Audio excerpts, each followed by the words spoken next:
Good morning, students. I am Jagjeevan Josing. Today we are going to start our next topic, the Newton's laws of motion. ਅੱਜ ਦਾ ਜੋ ਆਪਣਾ topic ਹੈ ਉਹ ਹੈ Newton's ਦੇ ਦੁਆਰਾ ਦਿੱਤੇ ਹੋਏ ਮੋਸ਼ਨ ਦੇ ਲਾਸ। ਤਾਂ Newton's laws of motion. Today's topic Newton's laws of motion। ਤਾਂ ਤਿੰਨ ਤਰ੍ਹਾਂ ਦੇ ਜਿਹੜੇ ਨਿਊਟਨ ਦੁਆਰਾ ਦਿੱਤੇ ਹੋਏ ਲਾਜ਼ ਨੇ ਉਹ ਆਪਾਂ ਪੜ੍ਹਨੇ ਨੇ। ਤਿੰਨ ਤਰ੍ਹਾਂ ਦੇ ਲਾਅ ਨੇ ਜੋ ਆਪਣੇ ਕੋਲ। ਇਹਦਾ first law of motion, first law of motion. Second ਹੈ ਜੋ ਆਪਣੇ ਕੋਲ second law of motion and third law of motion. First law of motion,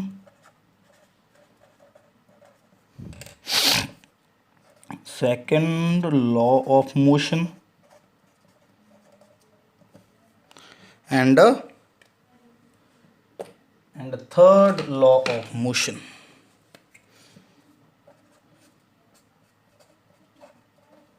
third law of motion। ਤਾਂ ਨਿਊਟਨਸ ਦੇ ਜਿਹੜੇ ਲਾਅ ਅੱਜ ਆਪਾਂ ਡਿਸਕਸ ਕਰਨੇ ਨੇ, the first law of motion, the second law of motion and third law of motion. ਚੰਗੀ ਤਰ੍ਹਾਂ ਆਪਾਂ ਨੂੰ ਇਹ ਆਉਣੇ ਚਾਹੀਦੇ ਨੇ। ਇਹ ਬਹੁਤ ਹੀ ਇੰਪੋਰਟੈਂਟ ਜਿਹੜੇ ਲਾਅਜ਼ ਨੇ ਆਪਣੇ ਕੋਲ ਨਿਊਟਨ ਦੁਆਰਾ ਦਿੱਤੇ ਗਏ, ਹੈ ਨਾ। ਤਾਂ ਕੀ ਹੈ laws? The first law of motion ਆਪਣੇ ਕੋਲ ਕੀ ਆ? ਤਾਂ ਕੀ ਕਿਹਾ ਜਾਂਦਾ ਫਸਟ ਲਾਅ ਦੇ ਵਿੱਚ? ਤਾਂ ਨਿਊਟਨ ਨੇ ਕਿਹਾ ਵੀ ਲਾਈਕ ਜੇ ਕੋਈ ਵੀ ਓਬਜੈਕਟ ਆ, ਹੈ ਨਾ, ਐਨੀ ਓਬਜੈਕਟ, ਲਾਈਕ ਫੋਰ ਐਗਜ਼ਾਮਪਲ ਮੈਂ ਇਸ ਪੈਨ ਦੀ ਗੱਲ ਕਰ ਲੈਂਦਾ, ਹੈ ਨਾ। ਮੈਂ ਇਸ ਪੈਨ ਨੂੰ ਇਸ ਜਗ੍ਹਾ ਦੇ ਉੱਪਰ ਰੱਖ ਦਿੱਤਾ, ਹੈ ਨਾ। ਇਹ ਪੈਨ ਆਪਣੀ ਜਗ੍ਹਾ ਤੋਂ ਕਦੇ ਵੀ ਮੂਵ ਨਹੀਂ ਕਰੂਗਾ ਆਪਣੇ ਆਪ। ਕਦੇ ਵੀ ਇਹ ਆਪਣੇ ਆਪ ਆਪਣੀ ਜਗ੍ਹਾ ਤੋਂ ਆਪਣੀ ਜਿਹੜੀ ਜੋ ਸਟੇਟ ਆ ਉਸ ਨੂੰ ਚੇਂਜ ਨਹੀਂ ਕਰੂਗਾ ਆਪਣੇ ਆਪ। ਕਿੰਨਾ ਟਾਈਮ? ਉਨਾ ਟਾਈਮ ਇਹ ਆਪਣੇ ਆਪ ਆਪਣੀ ਸਟੇਟ ਚੇਂਜ ਨਹੀਂ ਕਰੂਗਾ ਜਿੰਨਾ ਟਾਈਮ ਮੈਂ ਇਸ 'ਤੇ ਕੋਈ ਐਕਸਟਰਨਲ ਫੋਰਸ ਨਹੀਂ ਲਗਾਊਂਗਾ। ਅੱਛਾ, ਜੇ ਤਾਂ ਮੈਂ ਦੇਖੋ ਇਸ 'ਤੇ ਫੋਰਸ ਲਗਾਤੀ, ਮੈਂ ਇਸ 'ਤੇ ਲੋਆ ਐਕਸਟਰਨਲ ਫੋਰਸ ਲਗਾਤੀ, ਫਿਰ ਤਾਂ ਮੂਵ ਕਰੂਗਾ, ਮੂਵ ਕਰ ਗਿਆ। ਬਟ ਜਦੋਂ ਮੈਂ ਇਸ 'ਤੇ ਐਕਸਟਰਨਲ ਫੋਰਸ ਨਹੀਂ ਲਗਾ ਰਿਹਾ, ਇਸ ਨੂੰ ਮੈਂ ਜਿੱਥੇ ਰੱਖਤਾ ਇਹ ਉਸੇ ਹੀ ਜਗ੍ਹਾ ਦੇ ਉੱਪਰ ਖੜਾ ਰਹੂਗਾ, ਹੈ ਨਾ। ਤੁਸੀਂ ਹੋਰ ਆਪਣੇ ਆਲੇ ਦੁਆਲੇ ਜਿੰਨੇ ਵੀ ਓਬਜੈਕਟ ਪਏ ਨੇ ਆਪਣੇ ਘਰੇ, ਹੈ ਨਾ, ਜੋ ਵੀ ਓਬਜੈਕਟਸ ਪਏ ਨੇ, ਹੈ ਨਾ, ਤੁਸੀਂ ਉਹਨਾਂ 'ਤੇ ਇਸ ਜੋ ਫਸਟ ਲਾਅ ਆ ਉਸ ਨੂੰ ਐਪਲੀਕੇਬਲ ਜਿਹੜਾ ਕਰਕੇ ਦੇਖ ਸਕਦੇ ਹੋ, ਹੈ ਨਾ। ਤਾਂ ਤੁਸੀਂ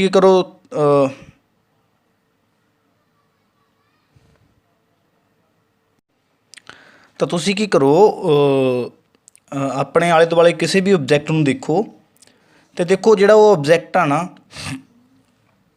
ਉਹ ਆਪਣੇ ਕੋਲ ਮੰਨ ਲਓ ਜਿਵੇਂ ਰੈਸਟ ਪੋਜੀਸ਼ਨ 'ਤੇ ਪਿਆ, ਹੈ ਨਾ। ਮੰਨ ਲਓ ਮੈਂ ਇਹਨਾਂ ਮਾਰਕਰਸ ਦੀ, ਇਹਨਾਂ ਪੈਨਸ ਦੀ ਗੱਲ ਕਰ ਲੈਂਦੇ, ਸਾਰੇ ਦੇਖੋ ਰੈਸਟ ਪੋਜੀਸ਼ਨ 'ਤੇ ਪਏ ਨੇ, ਹੈ ਨਾ। ਮੈਂ ਇਹਨਾਂ ਨੂੰ 1 ਸੈਕਿੰਡ ਦੇਖਾਂ, 2 ਸੈਕਿੰਡ, 10 ਸੈਕਿੰਡ, ਜਿੰਨਾ ਟਾਈਮ ਮਰਜ਼ੀ ਇਹਨਾਂ ਨੂੰ ਮੈਂ ਦੇਖਦਾ ਰਹਾਂ ਅਤੇ ਸਾਰੇ ਜਿਹੜੇ ਪੈਨ ਨੇ ਜੋ ਮੇਰੇ ਕੋਲ ਸਕੈਚ ਜੋ ਮਾਰਕਰ ਜੋ ਵੀ ਨੇ ਇਹ ਸਾਰੇ ਆਪਣੇ ਕੋਲ ਰੈਸਟ ਪੋਜੀਸ਼ਨ 'ਤੇ ਹੀ ਰਹਿਣਗੇ। ਦੇਖੋ ਮੂਵ ਨਹੀਂ ਕਰ ਰਹੇ, ਇੱਕੋ ਹੀ ਜਗ੍ਹਾ ਦੇ ਉੱਪਰ ਇਹ ਆਪਣੇ ਕੋਲ ਕੀ ਨੇ ਰੁਕੇ ਹੋਏ ਨੇ, ਹੈ ਨਾ। ਤਾਂ ਇਹੀ ਨਿਊਟਨ ਦਾ ਪਹਿਲਾ ਲਾਅ ਆ ਵੀ ਕੋਈ ਵੀ ਓਬਜੈਕਟ ਆਪਣੇ ਆਪ ਆਪਣੀ ਜਿਹੜੀ ਸਟੇਟ ਆ ਉਸ ਨੂੰ ਚੇਂਜ ਨਹੀਂ ਕਰੂਗਾ। ਬੇਸ਼ੱਕ ਉਹ ਸਟੇਟ ਆਫ ਰੈਸਟ ਹੋਵੇ, ਬੇਸ਼ੱਕ ਉਹ ਸਟੇਟ ਆਫ ਯੂਨੀਫਾਰਮ ਮੋਸ਼ਨ ਹੋਵੇ, ਉਹ ਆਪਣੇ ਆਪ ਆਪਣੀ ਸਟੇਟ ਨੂੰ ਚੇਂਜ ਨਹੀਂ ਕਰਨਗੇ। ਕਿੰਨਾ ਟਾਈਮ? ਜਿੰਨਾ ਟਾਈਮ ਆਪਾਂ ਉਹਨਾਂ 'ਤੇ ਬਾਹਰੋਂ ਕੋਈ ਐਕਸਟਰਨਲ ਫੋਰਸ ਨਹੀਂ ਲਗਾਉਂਦੇ। ਜੇ ਤਾਂ ਆਪਾਂ ਇਹਨਾਂ 'ਤੇ ਕੋਈ ਬਾਹਰੋਂ ਐਕਸਟਰਨਲ ਫੋਰਸ ਲਗਾਤੀ ਫਿਰ ਤਾਂ ਇਹ ਆਪਣੀ ਸਟੇਟ ਚੇਂਜ ਕਰ ਸਕਦੇ ਨੇ। ਬਟ ਜੇ ਆਪਾਂ ਇਹਨਾਂ 'ਤੇ ਬਾਹਰੋਂ ਕੋਈ ਐਕਸਟਰਨਲ ਫੋਰਸ ਨਹੀਂ ਲਗਾ ਰਹੇ ਤਾਂ ਇਹ ਓਬਜੈਕਟ ਆਪਣੀ ਸਟੇਟ ਚੇਂਜ ਨਹੀਂ ਕਰਨਗੇ। ਦਿਸ is the Newton's first law of motion. ਤਾਂ ਜੇ ਇਸ ਦੀ ਆਪਾਂ ਡੈਫੀਨੇਸ਼ਨ ਲਿਖੀਏ, ਲੋ ਹੁਣ ਇਸ 'ਤੇ ਮੈਂ ਫੋਰਸ ਲਗਾਈ ਸੀ ਅਤੇ ਇਹ ਇੱਥੋਂ ਆਪਣੀ ਸਟੇਟ ਚੇਂਜ ਕਰ ਗਏ। ਤਾਂ ਕੀ ਆ ਨਿਊਟਨ ਦਾ first law of motion? An object continue ਵੀ, ਜਿਸ ਨੂੰ ਮੈਂ ਲਿਖਾਂ the first law of motion ਨੂੰ first law of motion, an object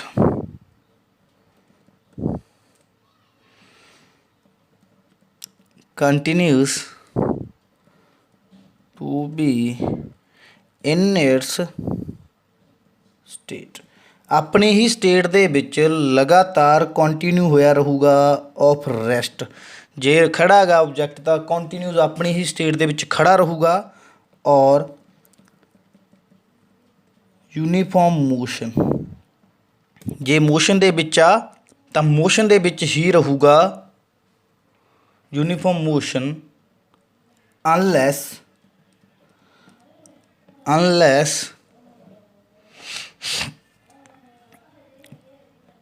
ਕੰਪੈਲਡ ਮਤਲਬ ਕੋਈ ਫੋਰਸ ਲਗਾਉਣਾ, unless ਕੰਪੈਲਡ bye sum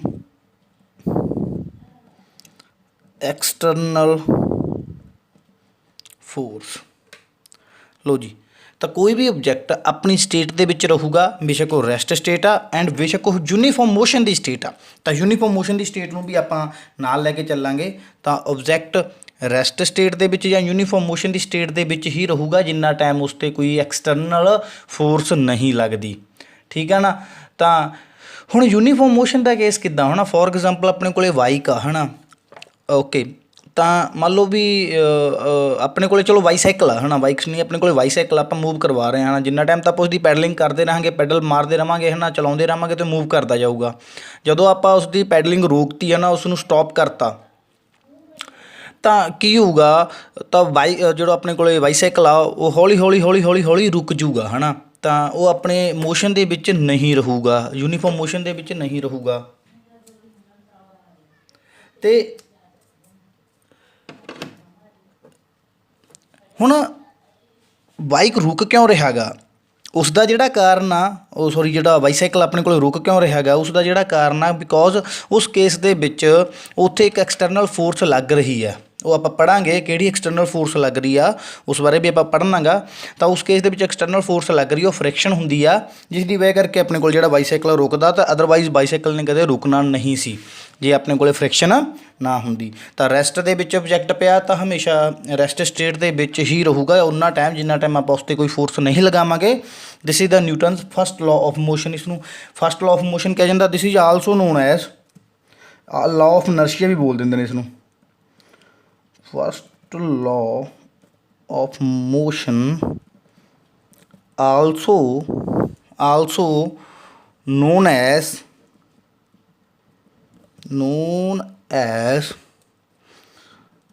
law of inertia। law of inertia ਵੀ ਇਸ ਨੂੰ ਜਿਹੜਾ ਬੋਲ ਲਿਆ ਜਾਂਦਾ ਹੈਗਾ। ਅਤੇ ਇਨਰਸ਼ੀਆ ਕੀ ਹੁੰਦਾ ਉਸ ਬਾਰੇ ਆਪਾਂ ਲਾਸਟ ਵੀਡੀਓ ਦੇ ਵਿੱਚ ਪੜ੍ਹ ਚੁੱਕੇ ਹਾਂ। ਹੁਣ ਆਪਾਂ ਡਿਸਕਸ ਕਰਨ ਲੱਗੇ ਹਾਂ the second law of motion।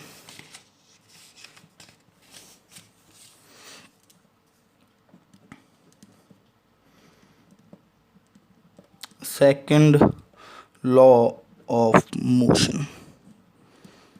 ਤਾਂ second law of motion ਕੀ ਆ? ਪਹਿਲਾਂ ਮੈਂ ਇਸਦੀ ਡੈਫੀਨੇਸ਼ਨ ਲਿਖਦਾ, ਬਾਅਦ 'ਚ ਇਸਨੂੰ ਐਕਸਪਲੇਨ ਕਰਦਾ।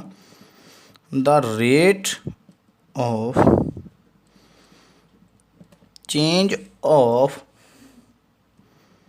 momentum of an object is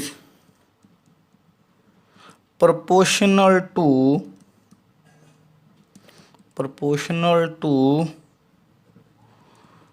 applied force। देखो the rate of change of momentum of an object is proportional to applied force. ਹੁਣ ਜਿਹੜਾ ਆਪਣਾ ਮੇਨ ਜੋ ਆਪਾਂ ਫੋਕਸ ਕਰਨਾ ਉਹ ਕਰਨਾ the rate of change of momentum. What is this the rate of change of momentum? ਇਹ ਕੀ ਹੁੰਦਾ? ਤਾਂ ਰੇਟ ਵਰਡ ਬਾਰੇ ਸੁਣ ਲਓ। The meaning of the rate of change. Rate of change ਦਾ ਕੀ ਮਤਲਬ ਆ? ਰੇਟ ਆਫ ਚੇਂਜ ਦਾ ਮਤਲਬ ਹੁੰਦਾ ਗਾ ਬਈ ਕੋਈ ਕੁਆਂਟਿਟੀ ਕਿੰਨੇ ਟਾਈਮ ਦੇ ਵਿੱਚ ਕਿੰਨੀ ਚੇਂਜ ਹੋ ਰਹੀ ਆ, ਉਸ ਨੂੰ ਉਸਦਾ ਰੇਟ ਆਫ ਚੇਂਜ ਬੋਲਿਆ ਜਾਂਦਾ ਹੈਗਾ ਨਾ। ਫੋਰ ਐਗਜ਼ਾਮਪਲ ਮੈਂ ਐਗਜ਼ਾਮਪਲ ਦੇ ਥਰੂ ਆਪਾਂ ਇਸ ਨੂੰ ਕਰਦੇ ਹਾਂ। ਤਾਂ ਮੈਂ ਕਿਹਾ ਵੀ ਬਈ ਕੋਈ ਬਾਈਕ ਸੀ, ਉਹ ਮੂਵ ਕਰ ਰਿਹਾ ਸੀ at the speed of 30 metre per second. 30 metre per second ਦੀ ਸਪੀਡ 'ਤੇ ਕੋਈ ਬਾਈਕ ਜਾ ਰਿਹਾ ਸੀ, ਹੈ ਨਾ। ਤੋ ਚਲੋ ਜੋ ਆਪਣੇ ਕੋਲ ਬਾਈਕ ਰਾਈਡਰ ਸੀਗਾ ਉਸਨੇ ਬ੍ਰੇਕ ਲਗਾਏ ਅਤੇ ਬਾਈਕ ਦੀ ਸਪੀਡ 0 ਹੋ ਗਈ। ਕਿੰਨੇ ਟਾਈਮ ਦੇ ਵਿੱਚ ਉਸਨੇ 10 ਸੈਕਿੰਡ ਦੇ ਵਿੱਚ ਬਾਈਕ ਨੂੰ ਰੋਕਤਾ ਇਨ 10 ਸੈਕਿੰਡ। 10 ਸੈਕਿੰਡ ਦੇ ਵਿੱਚ ਉਸਨੇ 30 ਮੀਟਰ ਪਰ ਸੈਕਿੰਡ ਦੀ ਸਪੀਡ ਤੇ ਜਾ ਰਹੀ ਸੀ ਬਾਈਕ, ਤਾਂ 10 ਸੈਕਿੰਡ ਦੇ ਵਿੱਚ ਉਸਨੇ ਬਾਈਕ ਨੂੰ ਰੋਕਤਾ, ਉਸਦੀ ਸਪੀਡ 0 ਕਰਤੀ। ਤਾਂ ਇੱਥੇ rate of change of velocity ਕੀ ਆਊਗਾ, rate of change of velocity, ਕਿਉਂਕਿ ਇੱਥੇ ਚੇਂਜ ਕੀ ਹੋ ਰਿਹਾ ਗਾ, ਇੱਥੇ ਵੈਲੋਸਿਟੀ ਚੇਂਜ ਕੀਤੀ ਆ ਮੈਂ। The rate of change of velocity ਕਿੰਨਾ ਆਊਗਾ, ਉਹ ਹੁੰਦਾ ਗਾ ਵੀ ਬਾਈ ਕਿੰਨੀ the velocity, change in velocity, ਕਿੰਨੀ ਮੈਂ ਵੈਲੋਸਿਟੀ ਚੇਂਜ ਕੀਤੀ, change in velocity upon time taken. ਬਸ ਇਹ ਆ, ਇਹ ਰੇਟ ਆ ਗਿਆ ਮੇਰੇ ਕੋਲੇ। ਤੁਸੀਂ ਦੇਖ ਲਓ ਕਿੰਨੀ ਕੁਆਂਟੀਟੀ ਮੈਂ ਚੇਂਜ ਕੀਤੀ ਆ ਅਤੇ ਕਿੰਨਾ ਟਾਈਮ ਲੈਤਾ, ਤਾਂ ਮੇਰੇ ਕੋਲੇ ਰੇਟ ਆ ਜੂਗਾ। ਤਾਂ ਚੇਂਜ ਇਨ ਵੈਲੋਸਿਟੀ ਕਿੰਨਾ ਗਾ, 30 ਤੋਂ 0 ਲੈ ਕੇ ਆਇਆ ਮੈਂ, ਤਾਂ ਓਬਵੀਅਸ 30 ਹੋ ਗਿਆ, 30 ਮਾਈਨਸ 0, ਕਿਉਂਕਿ ਚੇਂਜ ਕਿੰਨੀ ਕਰਤੀ, ਜੇ ਮੈਂ ਪਹਿਲਾਂ 30 ਸੀਗੀ ਹੁਣ 0 ਕਰਤੀ ਤਾਂ ਕਿੰਨੀ ਚੇਂਜ ਹੋ ਗਈ, 30 ਚੇਂਜ ਹੋ ਗਈ, ਅਪੋਨ ਟਾਈਮ ਟੇਕਨ 10। ਤਾਂ ਆਨਸਰ ਮੇਰੇ ਕੋਲ ਕਿੰਨਾ ਆ ਗਿਆ 3 ਮੀਟਰ ਪਰ ਸੈਕਿੰਡ ਸਕੁਆਇਰ ਦੀਆਂ ਯੂਨਿਟਸ ਆਉਣਗੀਆਂ। ਠੀਕ ਹੈ ਨਾ, ਉਹ ਦੱਸੂਗਾ ਯੂਨਿਟਸ ਕਿੱਦਾਂ ਬਣਦੀਆਂ ਨੇ। ਤਾਂ ਇਹਦਾ ਆਨਸਰ 3 ਆ ਗਿਆ ਮੇਰੇ ਕੋਲ। ਤਾਂ ਇਹਦਾ ਮਤਲਬ rate of change of velocity ਕਿੰਨਾ, 3 ਆ, ਹੈ ਨਾ। ਬਟ ਸੈਕਿੰਡ ਲਾਅ ਦੇ ਵਿੱਚ ਜੋ ਮੈਂ ਕਰੂੰਗਾ, ਸੈਕਿੰਡ ਲਾਅ ਦੇ ਵਿੱਚ ਆਪਾਂ ਗੱਲ ਕਰਨੀ ਆ rate of change of momentum, the rate of change of momentum. ਇਹ ਕਿਸ ਦੇ ਕਲਾਊਗਾ, ਇਹ ਆ ਜਾਊਗਾ change in momentum, change in momentum upon time taken, change in momentum upon time taken. For example ਕਿ ਕੋਈ ਆਬਜੈਕਟ ਸੀ, ਉਸਦਾ ਇਨੀਸ਼ੀਅਲ ਮੋਮੈਂਟਮ ਮੇਰੇ ਕੋਲ 50 ਕਿਲੋਗ੍ਰਾਮ ਮੀਟਰ ਪਰ ਸੈਕਿੰਡ ਸੀ। This is the units of the momentum ਆਪਾਂ ਕੀਤੀਆਂ ਸੀਗੀਆਂ। ਅਤੇ this is the initial P, initial ਬੋਲੂ ਇਸਨੂੰ ਮੈਂ, ਪੀ ਫਾਈਨਲ ਉਸਦਾ ਬਈ ਰਹਿ ਗਿਆ ਮੇਰੇ ਕੋਲ 0 ਜਾਂ 10 ਰਹਿ ਗਿਆ, 10 kilogram metre per second, momentum ਘੱਟ ਕੇ 10 ਰਹਿ ਗਿਆ। ਠੀਕ ਆ ਵੀ। ਤਾਂ ਅੱਛਾ ਕਿੰਨਾ ਟਾਈਮ ਲੱਤਾ, ਟਾਈਮ ਆ ਗਿਆ ਮੇਰੇ ਕੋਲ, ਮੈਂ ਇਸ ਨੂੰ 5 ਸੈਕਿੰਡ ਦੇ ਵਿੱਚ ਕਰਤਾ ਇਹ ਸਾਰਾ ਕੁਛ, 5 ਸੈਕਿੰਡ ਦੇ ਵਿੱਚ। ਤਾਂ rate of change of momentum ਕਿੰਨਾ ਆ ਜਾਊਗਾ, the rate of change of momentum ਆਪਣੇ ਕੋਲ ਕਿੰਨਾ ਆ ਜਾਊਗਾ। ਤਾਂ ਆਪਾਂ ਇਹਨੂੰ ਕਰਾਂਗੇ final minus initial, 10 minus 50 upon 5। ਤਾਂ ਆਨਸਰ ਕਿੰਨਾ ਆ ਗਿਆ, ਇਹ ਬਣ ਗਿਆ ਸੀਗਾ -40/5 ਆਨਸਰ ਆ ਗਿਆ ਆਪਣੇ ਕੋਲ। ਠੀਕ ਹੈ ਨਾ, kilogram metre per second square ਲਿਖ ਸਕਦੇ ਸੀ ਹੁਣ ਆਪਾਂ। ਤਾਂ rate of change of momentum ਦਾ ਮਤਲਬ ਹੁੰਦਾ, rate of change of momentum ਦਾ ਮਤਲਬ ਹੁੰਦਾ ਬਈ ਕਿੰਨਾ ਕੁ ਫਾਸਟ ਜਿਹੜਾ ਮੋਮੈਂਟਮ ਚੇਂਜ ਹੋ ਰਿਹਾ ਗਾ, ਕਿੰਨਾ ਕੁ ਜਲਦੀ ਮੋਮੈਂਟਮ ਚੇਂਜ ਹੋ ਰਿਹਾ ਗਾ। ਤਾਂ ਇੱਦਾਂ ਆਪਾਂ ਰੇਟ ਫਾਈਂਡ ਆਊਟ ਕਰ ਸਕਦੇ ਹਾਂ। ਤਾਂ ਸੈਕਿੰਡ ਲਾਅ ਕੀ ਕਹਿੰਦਾ, ਹੁਣ ਸੈਕਿੰਡ ਲਾਅ ਨੂੰ ਮੈਂ ਦੁਬਾਰਾ ਐਕਸਪਲੇਨ ਕਰਦਾ। ਸੈਕਿੰਡ ਲਾਅ ਕੀ ਕਹਿੰਦਾ, ਸੈਕਿੰਡ ਲਾਅ ਕਹਿੰਦਾ the rate of change of momentum, ਜੋ ਮੋਮੈਂਟਮ ਕਿੰਨਾ ਚੇਂਜ ਹੋ ਰਿਹਾ, the rate of change of momentum ਕਿੰਨਾ ਫਾਸਟ ਮੋਮੈਂਟਮ ਚੇਂਜ ਹੋ ਰਿਹਾ of an object is proportional to force applied. ਕਹਿੰਦਾ ਮੰਨ ਲਓ ਹੁਣ ਮੈਂ ਕਿਸੇ ਆਬਜੈਕਟ 'ਤੇ ਐਫ ਫੋਰਸ ਲਗਾ ਰਿਹਾ, ਇਸ ਦਾ ਮਾਸ ਐਮ ਆ। ਠੀਕ ਹੈ ਨਾ, ਤਾਂ ਓਬਵੀਅਸ ਕੋਈ ਚਲੋ ਇਸਦੀ ਕੋਈ ਨਾ ਕੋਈ ਵੈਲੋਸਿਟੀ ਸੀ ਬੀ। ਜਦੋਂ ਮੈਂ ਇਸ 'ਤੇ ਐਫ ਫੋਰਸ ਲਗਾਤੀ ਨਾ ਤਾਂ ਇਸਦੀ ਵੈਲੋਸਿਟੀ ਵੱਧ ਜੂਗੀ ਬਈ, ਓਬਵੀਅਸ ਇਸਦੀ ਜਿਹੜੀ ਵੈਲੋਸਿਟੀ ਆ ਵਧੂਗੀ, ਹੈ ਨਾ। ਤਾਂ ਜਿਹੜਾ ਵੈਲੋਸਿਟੀ ਵਧੂਗੀ ਤਾਂ ਓਬਵੀਅਸ ਇਸਦਾ ਜਿਹੜਾ ਮੋਮੈਂਟਮ ਆ ਚੇਂਜ ਹੋਊਗਾ। ਤਾਂ ਕਿਉਂਕਿ ਜਿਹੜਾ ਮੋਮੈਂਟਮ ਆ ਮਾਸ ਅਤੇ ਵੈਲੋਸਿਟੀ ਦੀ ਮਲਟੀਪਲੀਕੇਸ਼ਨ ਹੁੰਦਾ। ਤਾਂ ਐਫ ਮੈਂ ਲਿਖਿਆ according to second law, F is directly proportional to P2 minus P1/T, P2 minus P1/T। This is the change in momentum. P2 means final, ਜਾਂ PF ਲਿਖ ਲਓ, ਨੋ ਡਾਊਟ PF ਲਿਖ ਲਓ, ਇਸ ਨੂੰ PI ਲਿਖ ਲਓ। Final means initial upon T, change in momentum upon time taken, that is the rate of change of momentum. ਇਹ ਡਾਇਰੈਕਟਲੀ ਪ੍ਰਪੋਰਸ਼ਨਲ ਕਿਸ ਦੇ ਆ, ਫੋਰਸ ਦੇ। ਇਹੀ ਆ ਨਿਊਟਨ ਦਾ ਸੈਕਿੰਡ ਲਾਅ ਆਫ ਮੋਸ਼ਨ। ਇਹਨੂੰ ਕੁਐਸਚਨ ਨੰਬਰ 1 ਦੇ ਲਓ, ਹੈ ਨਾ। ਹੁਣ ਕੀ ਕਰੋ, ਇੱਥੇ ਮੋਮੈਂਟਮ ਦੀ ਵੈਲਿਊ ਪੁੱਟ ਕਰ ਦਿਓ, ਡਾਇਰੈਕਟਲੀ ਪ੍ਰਪੋਰਸ਼ਨਲ ਦਾ ਸਾਈਨ ਹਟਾ ਦਿਓ, ਡਾਇਰੈਕਟਲੀ ਪ੍ਰਪੋਰਸ਼ਨਲ ਦਾ ਸਾਈਨ ਹਟਾ ਦਿਓ ਅਤੇ ਇੱਥੇ ਇਕੁਅਲ ਟੂ ਦਾ ਸਾਈਨ ਲਗਾ ਦਿਓ। ਇੱਥੇ ਆਪਾਂ ਨੂੰ ਕੋਈ ਵੀ ਕੌਂਸਟੈਂਟ ਲਾਉਣਾ ਪਿਆ ਕਰੂ। ਜਦੋਂ ਵੀ ਆਪਾਂ ਡਾਇਰੈਕਟਲੀ ਪ੍ਰਪੋਰਸ਼ਨਲ ਦਾ ਸਾਈਨ ਹਟਾਉਣਾ ਹੁੰਦਾ ਨਾ, ਤਾਂ ਇੱਕ ਕੌਂਸਟੈਂਟ ਜ਼ਰੂਰ ਲੱਗਦਾ ਹੁੰਦਾ, ਇਸ ਗੱਲ ਨੂੰ ਯਾਦ ਰੱਖਿਓ। ਤਾਂ ਇੱਕ ਕੌਂਸਟੈਂਟ ਲਗਾਤਾ K, ਜਿਸ ਦੀ ਵੈਲਿਊ 1 ਹੋਊਗੀ ਮੇਰੇ ਕੋਲ। ਤਾਂ ਇੱਥੇ ਆ ਜਾਊਗਾ PF minus PI upon T। ਠੀਕ ਹੈ ਨਾ, here K is equal to 1। ਇੱਥੇ K ਦੀ ਵੈਲਿਊ 1 ਆ, ਮੈਨੂੰ ਪਤਾ ਇਹ। ਠੀਕ ਆ ਨਾ, ਇਸ ਨੂੰ ਤਾਂ K ਦੀ ਵੈਲਿਊ ਇੱਥੇ 1 ਲਵਾਂਗੇ ਆਪਾਂ। ਤਾਂ ਇੱਥੋਂ ਮੈਂ ਹੁਣ ਐਫ ਆ ਗਿਆ ਮੇਰੇ ਕੋਲ PF minus PI upon T। ਠੀਕ ਆ ਨਾ। ਹੁਣ ਕੀ ਕਰਨਾ ਆਪਾਂ, ਮੋਮੈਂਟਮ ਦੀ ਵੈਲਿਊ ਪੁੱਟ ਕਰ ਦਿਓ, ਹੈ ਨਾ। ਫਾਈਨਲ ਮੋਮੈਂਟਮ ਕਿਸ ਦੇ ਕੋਲ ਹੋਊਗਾ, ਦੇਖੋ PF that is equal to MB ਦੇ, ਐਂਡ ਇਨੀਸ਼ੀਅਲ ਮੋਮੈਂਟਮ ਕਿਸ ਦੇ ਕੋਲ ਹੋਊਗਾ, that is equal to MU ਦੇ। ਦੇਖੋ ਮੋਮੈਂਟਮ ਕਿਸ ਦੇ ਕੋਲ ਹੁੰਦਾ ਗਾ, ਮਾਸ ਮਲਟੀਪਲਾਈ ਵੈਲੋਸਿਟੀ। ਤਾਂ ਇੱਥੇ ਮਾਸ ਮਾਸ ਤਾਂ ਸੇਮ ਰਹਿਣਾ, ਫਾਈਨਲ ਵੈਲੋਸਿਟੀ v ਹੁੰਦੀ ਆ ਅਤੇ ਇਨੀਸ਼ੀਅਲ ਵੈਲੋਸਿਟੀ u ਹੁੰਦੀ ਆ। ਤਾਂ ਇਹ ਬਣ ਗਿਆ ਮੇਰੇ ਕੋਲ mv ਮਾਈਨਸ mu/t ਔਰ f ਕਿਸ ਦੇ ਕੋਲ ਆ ਗਿਆ, m ਚੋਂ ਮੈਂ ਕਾਮਨ ਕੱਢ ਲਿਆ, b minus u/t। And what is this b minus u/t? ਆਪਾਂ ਕੁਐਸਚਨ ਪੜ੍ਹੀ ਸੀ ਕਿ b is equal to u plus at ਦੇ, ਠੀਕ ਹੈ ਨਾ। ਇਹ u ਇੱਧਰ ਆ ਜੂਗਾ, ਬਣ ਗਿਆ b minus u is equal to at ਦੇ, ਆ ਟੀ ਨੂੰ ਇਹਦੇ ਨੀਚੇ ਲੈ ਜਾਊਗਾ, b minus u/t is equal to a ਦੇ। ਇਹਦਾ ਮਤਲਬ ਦਿਸ b ਮਾਈਨਸ u/t ਨੂੰ ਮੈਂ ਕੀ ਪੁੱਟ ਕਰ ਸਕਦਾ, a ਪੁੱਟ ਕਰ ਸਕਦਾ। ਤਾਂ that is equal to f is equal to ma and this is the famous question, f is equal to ma. This is the second law of the motion. The multiplication of the mass and the acceleration of the body is equal to the force applied. ठीक है ना। आ question बहुत ही ज़्यादा important है। f is equal to ma, f is equal to ma जो question अपने को Newton के second law of motion दी है। तो Newton second law of motion की कहता, the rate of change of momentum is directly proportional to force applied, और f is equal to ma. This is the Newton second law of motion. Here m is mass, m is mass of object and a is acceleration of object. And acceleration बारे आप सारे जाने पढ़ी बैठे हैं, acceleration की होंगी है, ठीक है ना। इस तो पहले वाले चैप्टर में आप acceleration बारे पढ़िया सी। Now the third law of the motion, ਹੁਣ ਆਪਾਂ ਗੱਲ ਕਰਨ ਲੱਗੇ ਹਾਂ ਥਰਡ ਲਾਅ ਦੀ। ਤਾਂ ਥਰਡ ਲਾਅ ਆਫ ਮੋਸ਼ਨ ਆਪਾਂ ਨੂੰ ਕੀ ਦੱਸਦਾ ਗਾ, ਉਸ ਦੀ ਆਪਾਂ ਗੱਲ ਕਰਾਂਗੇ, the Newton third law of motion. ਤਾਂ ਕੀ ਕਹਿੰਦਾ ਨਿਊਟਨ ਦਾ ਥਰਡ ਲਾਅ ਆਫ ਮੋਸ਼ਨ? ਤਾਂ Newton third law of motion ਕੀ ਕਹਿੰਦਾ ਨਿਊਟਨ ਦਾ third law of motion? Action and reaction R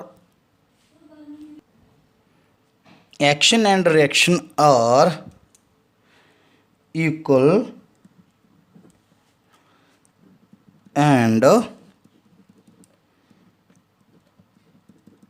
opposite. Action and reaction are equal and opposite. ਇਸ ਦਾ ਮਤਲਬ ਕੀ ਆ? ਇਸ ਦਾ ਮਤਲਬ ਇਹ ਹੋਇਆ ਬਈ ਦੇਖੋ, ਇੱਕ ਹੁੰਦਾ ਐਕਸ਼ਨ, ਇੱਕ ਹੁੰਦਾ ਰਿਐਕਸ਼ਨ। ਐਕਸ਼ਨ ਹੁੰਦਾ ਜੋ ਆਪਾਂ ਫੋਰਸ ਲਗਾ ਰਹੇ ਹਾਂ, ਦੈਟ ਇਜ਼ ਐਕਸ਼ਨ। ਜੋ ਆਪਾਂ ਫੋਰਸ ਲਗਾਉਣੇ ਆ ਦੈਟ ਇਜ਼ ਐਕਸ਼ਨ, ਉਹ ਹੁੰਦਾ ਐਕਸ਼ਨ, ਠੀਕ ਆ। ਐਂਡ ਜੋ ਆਬਜੈਕਟ ਫੋਰਸ ਲਗਾਉਂਦਾ ਗਾ ਦੈਟ ਇਜ਼ ਰਿਐਕਸ਼ਨ। ਸਮਝਾਉਣਾ ਕਿੱਦਾਂ ਇਹ, ਠੀਕ ਹੈ ਨਾ। ਮੰਨ ਲਓ ਆ ਮੇਰੇ ਕੋਲ ਟੇਬਲ ਪਿਆ ਸੀ ਨਾ, ਇਸ ਟੇਬਲ ਦੇ ਉੱਪਰ ਮੇਰੇ ਕੋਲ ਕੋਈ ਬੁੱਕ ਪਈ ਆ, ਠੀਕ ਆ ਨਾ, ਜਾਂ ਕੋਈ ਬਲੌਕ ਪਿਆ ਜਿਸ ਦਾ ਮਾਸ m ਆ। ਤਾਂ ਇਹ ਜੋ ਬਲੌਕ ਆ ਨਾ, ਇਸ ਟੇਬਲ 'ਤੇ ਨੀਚੇ ਵੱਲ ਨੂੰ ਫੋਰਸ ਲਗਾਊਗਾ। ਓਬਵੀਅਸ ਜਦੋਂ ਇਸ ਦੇ ਉੱਪਰ ਆਪਾਂ ਕੋਈ ਬਾਕਸ ਰੱਖਤਾ ਤਾਂ ਇਹ ਬਲੌਕ ਇਸ ਟੇਬਲ 'ਤੇ ਨੀਚੇ ਵੱਲ ਨੂੰ ਫੋਰਸ ਲਗਾਊਗਾ, ਦੈਟ ਇਜ਼ ਐਕਸ਼ਨ। ਇਹ ਐਕਸ਼ਨ ਆ। ਤਾਂ ਜਿੰਨੀ ਫੋਰਸ ਬਲੌਕ ਟੇਬਲ 'ਤੇ ਲਗਾਊਗਾ ਸੇਮ ਫੋਰਸ ਟੇਬਲ ਬਲੌਕ ਦੇ ਉੱਪਰ ਲਗਾਊਗਾ ਐਂਡ ਦੈਟ ਇਜ਼ ਰਿਐਕਸ਼ਨ। ਇਹ ਹੋਊਗਾ ਰਿਐਕਸ਼ਨ। ਤਾਂ action and reaction always equal and opposite. Action ਅਤੇ ਰਿਐਕਸ਼ਨ ਇਕੁਅਲ ਐਂਡ ਅਪੋਜਿਟ ਹੁੰਦੇ ਨੇ। ਜਿੰਨੀ ਫੋਰਸ ਆਪਾਂ ਕਿਸੇ ਓਬਜੈਕਟ 'ਤੇ ਲਗਾਉਣੇ ਆ ਤਾਂ ਸੇਮ ਫੋਰਸ ਉਹ ਓਬਜੈਕਟ ਆਪਣੇ ਉੱਪਰ ਵੀ ਲਗਾਉਂਦਾ ਗਾ, ਠੀਕ ਆ ਨਾ। ਫੋਰ ਐਗਜ਼ਾਮਪਲ ਮੰਨ ਲਓ ਜੇ ਆਪਾਂ ਕਿਸੇ ਦੇ ਲਾਈਕ ਜਿਵੇਂ ਆਪਾਂ ਮੰਨ ਲਓ ਵੀ ਆਪਾਂ ਕੰਧ ਦੇ ਵਿੱਚ ਆਪਣਾ ਹੱਥ ਮਾਰੀਏ, ਹੈ ਨਾ, ਕੰਧ ਦੇ ਵਿੱਚ ਆਪਾਂ ਜੋ ਆਪਣਾ ਹੱਥ ਮਾਰੀਏ ਤਾਂ ਕੀ ਹੋਊਗਾ, ਆਪਾਂ ਕੰਧ 'ਤੇ ਫੋਰਸ ਲਗਾ ਰਹੇ ਹਾਂ ਨੋ ਡਾਊਟ, ਬਟ ਆਪਣੇ ਹੱਥ 'ਤੇ ਵੀ ਜਿਹੜੀ ਸੱਟ ਲੱਗ ਰਹੀ ਆ, ਇਹਦਾ ਕੀ ਸ਼ੋ ਹੋ ਰਿਹਾ? ਇਹਦਾ ਸ਼ੋ ਹੋ ਰਿਹਾ ਵੀ ਜਿੰਨੀ ਫੋਰਸ ਆਪਾਂ ਕੰਧ 'ਤੇ ਲਗਾਈ ਸੇਮ ਫੋਰਸ ਆਪਣੇ ਹੱਥ 'ਤੇ ਜਿਹੜੀ ਕੰਧ ਲਗਾ ਰਹੀ ਹੈ ਦੈਟ ਇਜ਼ ਰਿਐਕਸ਼ਨ। ਜਾਂ ਫੋਰ ਐਗਜ਼ਾਮਪਲ ਆਪਾਂ ਕਿਸੇ ਨੂੰ ਮਾਰਦੇ ਹਾਂ, ਜੇ ਆਪਾਂ ਕਿਸੇ ਦੇ ਮਾਰੀਏ ਹੈ ਨਾ, ਤਾਂ ਕੀ ਹੁੰਦਾ ਗਾ, ਤਾਂ ਜਦੋਂ ਆਪਾਂ ਕਿਸੇ 'ਤੇ ਮਾਰਦੇ ਹਾਂ ਤਾਂ ਸੇਮ ਫੋਰਸ ਆਪਣੇ 'ਤੇ ਵੀ ਲੱਗਦੀ ਆ, ਹੈ ਨਾ। ਇਹ ਨਹੀਂ ਹੁੰਦਾ ਵੀ ਜੇ ਆਪਾਂ ਕਿਸੇ ਨੂੰ ਲਾਈਕ ਮਾਰ ਰਹੇ ਹਾਂ ਤਾਂ ਉਹ ਸਾਰੀ ਫੋਰਸ ਆਪਾਂ ਉਸ 'ਤੇ ਲਗਾ ਰਹੇ ਹਾਂ, ਨੋ, ਸੇਮ ਫੋਰਸ ਆਪਣੇ 'ਤੇ ਵੀ ਲੱਗ ਰਹੀ ਹੁੰਦੀ ਆ, ਆਪਾਂ ਨੂੰ ਫੀਲ ਵੀ ਹੁੰਦਾ ਗਾ, ਠੀਕ ਆ ਨਾ। ਜਦੋਂ ਆਪਾਂ ਕਿਸੇ ਚੀਜ਼ 'ਤੇ ਹੱਥ ਮਾਰਦੇ ਹਾਂ, ਠੀਕ ਆ ਨਾ, ਜਾਂ ਕਿਸੇ 'ਤੇ ਹੱਥ ਲਾਉਣੇ ਆ, ਹੈ ਨਾ, ਹੱਥ ਮਾਰਦੇ ਹਾਂ ਤਾਂ ਉੱਥੇ ਆਪਾਂ ਨੂੰ ਇਹ ਚੀਜ਼ ਫੀਲ ਹੁੰਦੀ ਆ, ਠੀਕ ਹੈ ਨਾ। ਤਾਂ ਤੁਸੀਂ ਕਰਕੇ ਦੇਖ ਸਕਦੇ ਹੋ ਇਸ ਚੀਜ਼ ਨੂੰ, ਹੈ ਨਾ। ਕੰਨ ਦੇ ਉੱਪਰ ਆਪਣਾ ਹੱਥ ਮਾਰ ਕੇ ਦੇਖਿਓ, ਹੈ ਨਾ, ਤੁਹਾਨੂੰ ਪਤਾ ਲੱਗ ਜਾਣਾ, ਠੀਕ ਹੈ ਨਾ। ਜਿੰਨੀ ਫੋਰਸ ਤੁਸੀਂ ਲਗਾਓਗੇ ਤਾਂ ਸੇਮ ਫੋਰਸ ਤੁਹਾਡੇ ਹੱਥ 'ਤੇ ਵੀ ਜਿਹੜੀ ਲੱਗੂਗੀ, that is the action and reaction, ਹੈ ਨਾ। ਤਾਂ ਮੰਨ ਲਓ ਵੀ ਜੇ ਮੈਂ ਕਿਸੇ ਚੀਜ਼ 'ਤੇ ਫੋਰਸ ਲਗਾ ਰਿਹਾ ਗਾ ਤਾਂ ਸੇਮ ਫੋਰਸ ਉਹ ਆਬਜੈਕਟ ਮੇਰੇ ਉੱਪਰ ਵੀ ਲਗਾਊਗਾ। ਤਾਂ ਜੋ ਮੈਂ ਕੰਮ ਕਰ ਰਿਹਾ, ਜੋ ਫੋਰਸ ਲਗਾ ਰਿਹਾ ਦੈਟ ਇਜ਼ ਐਕਸ਼ਨ, ਅੱਛਾ ਤੇ ਜੋ ਉਹ ਆਪਣੇ ਕੋਲੇ ਜੋ ਵੀ ਬॉल ਕੰਧ ਵਗੈਰਾ ਹੋ ਗਈ, ਵਾਲ ਹੋ ਗਈ, ਤੇ ਜਾਂ ਕੋਈ ਬਾਕਸ ਹੋ ਗਿਆ ਹੈ ਨਾ, ਉਸ 'ਤੇ ਜਿਹੜੀ ਫੋਰਸ ਲੱਗ ਰਹੀ ਹੈ ਦੈਟ ਇਜ਼ ਰਿਐਕਸ਼ਨ। ਉਹ ਰਿਐਕਸ਼ਨ ਹੋਊਗੀ ਆਪਣੇ ਕੋਲੇ। ਫੋਰ ਐਗਜ਼ਾਮਪਲ ਟੇਬਲ ਸੀ ਮੇਰੇ ਕੋਲੇ, ਟੇਬਲ 'ਤੇ ਬਲੋਕ ਪਿਆ ਸੀ, ਇਹ ਨੀਚੇ ਵਾਲ ਟੇਬਲ 'ਤੇ ਫੋਰਸ ਲਗਾ ਰਿਹਾ that is action, and table ਇਸ ਬਲੋਕ 'ਤੇ ਫੋਰਸ ਲਗਾ ਰਿਹਾ ਦੈਟ ਇਜ਼ ਰਿਐਕਸ਼ਨ। ਤਾਂ action and reaction are equal and opposite. ਇਹ ਨਿਊਟਨ ਦਾ ਜਿਹੜਾ ਆਪਣੇ ਕੋਲੇ ਥਰਡ ਲਾਅ ਸੀ ਹੈ ਨਾ। ਇਸ ਦੀ ਹੋਰ ਐਗਜ਼ਾਮਪਲ ਵੀ ਆਪਾਂ ਲੈ ਸਕਦੇ ਹਾਂ। ਹੋਰ ਐਗਜ਼ਾਮਪਲ ਆਪਾਂ ਇਸ ਦੀ ਕਿੱਦਾਂ ਲਈਏ, ਤਾਂ ਹੋਰ ਐਗਜ਼ਾਮਪਲ ਆਪਾਂ ਇਸ ਦੀ ਲੈ ਸਕਦੇ ਹਾਂ।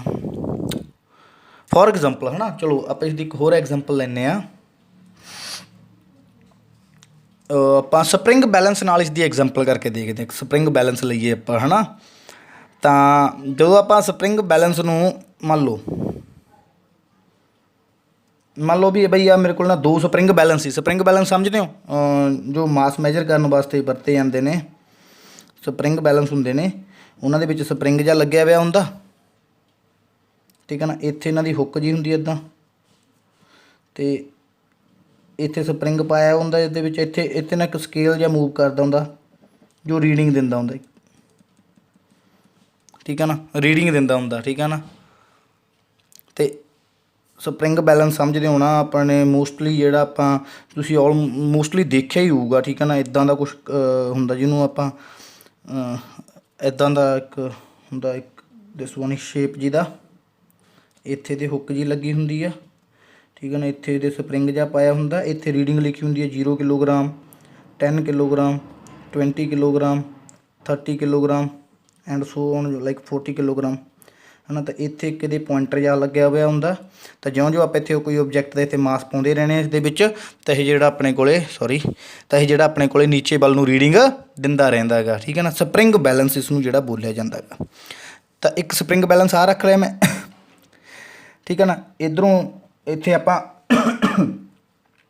ਕਿਸੇ ਲਾਈਕ ਕੰਧ ਨਾਲ ਇਸ ਨੂੰ ਅਟੈਚ ਕਰਤਾ, ਕੰਧ ਨਾਲ ਲਗਾਤਾ ਇਸ ਨੂੰ ਆਪਾਂ ਹੈ ਨਾ, ਕੰਧ ਨਾਲ ਅਟੈਚ ਕਰਤਾ। ਤਾਂ ਇੱਕ ਸਪਰਿੰਗ ਬੈਲੈਂਸ ਮੈਂ ਹੋਰ ਲਾਤਾ ਇੱਥੇ ਇਸ ਨੂੰ ਅਟੈਚ ਕਰਕੇ। ਇੱਕ ਸਪਰਿੰਗ ਬੈਲੈਂਸ ਮੈਂ ਇੱਥੇ ਲਗਾਤਾ। ਇਸ ਸਪਰਿੰਗ ਬੈਲੈਂਸ ਨੂੰ ਮੈਂ ਇੱਧਰ ਨੂੰ ਖਿੱਚਣਾ ਸ਼ੁਰੂ ਕਰਤਾ। ਇਸ ਸਪਰਿੰਗ ਬੈਲੈਂਸ ਨੂੰ ਮੈਂ ਇੱਧਰ ਨੂੰ ਖਿੱਚਣਾ ਸ਼ੁਰੂ ਕਰਤਾ। ਤਾਂ ਮੈਂ ਕੀ ਦੇਖੂੰਗਾ, ਜਦੋਂ ਮੈਂ ਸਪਰਿੰਗ ਬੈਲੈਂਸ ਨੂੰ ਖਿੱਚੂੰਗਾ ਨਾ, ਤਾਂ ਪੁਆਇੰਟਰ ਥੱਲੇ ਵੱਲ ਨੂੰ ਚੱਲ ਜੂਗਾ। ਵੀ ਆ ਇੱਥੇ ਹੋ ਸਕਦਾ ਪੁਆਇੰਟਰ ਇੱਥੇ ਚੱਲ ਜੇ। ਜਦੋਂ ਸਪਰਿੰਗ ਬੈਲੈਂਸ ਨੂੰ ਖਿੱਚੇ ਤਾਂ ਹੋ ਸਕਦਾ ਪੁਆਇੰਟਰ ਇੱਥੇ ਚੱਲ ਜੇ, ਕਿਉਂਕਿ ਜਦੋਂ ਆਪਾਂ ਇਸ ਨੂੰ ਖਿੱਚਾਂਗੇ ਤਾਂ ਆਪਾਂ ਨੂੰ ਪਤਾ ਖਿੱਚਣ ਨਾਲ ਉਹ ਪੁਆਇੰਟਰ ਥੱਲੇ ਵੱਲ ਨੂੰ ਆਉਂਦਾ ਹੁੰਦਾ ਹੈਗਾ ਹੈ ਨਾ।